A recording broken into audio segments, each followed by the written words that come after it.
বিনা টিকিটে ট্রেন যাত্রা রুখতে অভিযান। রাজ্যে হাতে নাতে পাকড়াও প্রায় 90,000। 1 নভেম্বর থেকে 15 নভেম্বর এই অভিযান চলে। হাওড়া ডিভিশন থেকে পাকড়াও প্রায় 35,000 যাত্রী। শ্রেয়সী গঙ্গোপাধ্যায় আমাদের প্রতিনিধি রয়েছেন আমাদের সঙ্গে। শ্রেয়সী, সব মিলিয়ে 90,000 বিনা টিকিটের যাত্রীকে পাকড়াও করা হয়েছে, কি খবর?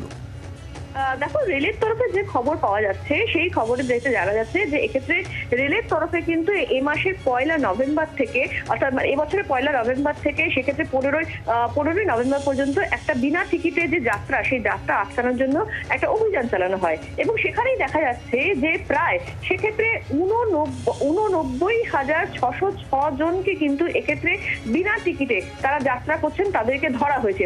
এবং সব থেকে উল্লেখযোগ্য হচ্ছে এক্ষেত্রে পূর্ব রেলের যে অভিযান, সেই অভিযানে দেখা যাচ্ছে যে হাওড়া ডিভিশন থেকে সেখান থেকে প্রায় 35,000 জনকে ধরা গেছে, শিয়ালদা ডিভিশন থেকে প্রায় 33,000, আসানসোল থেকে প্রায় 19,000 এবং মালদা ডিভিশন থেকে প্রায় 4,000 লোককে কিন্তু বিনা টিকিটে ধরা হচ্ছে, অর্থাৎ মাত্র 15 দিনের অভিযান। কিন্তু সেই অভিযানে দেখা যাচ্ছে যে প্রায় 90,000 মানুষ, তারা রেল যাত্রী, তারা কিন্তু বিনা টিকিটে যাত্রা করছেন রেলে।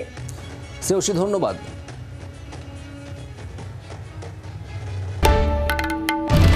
বাংলার আওয়াজ, বাঙালির আবেগ, জি 24 ঘন্টা।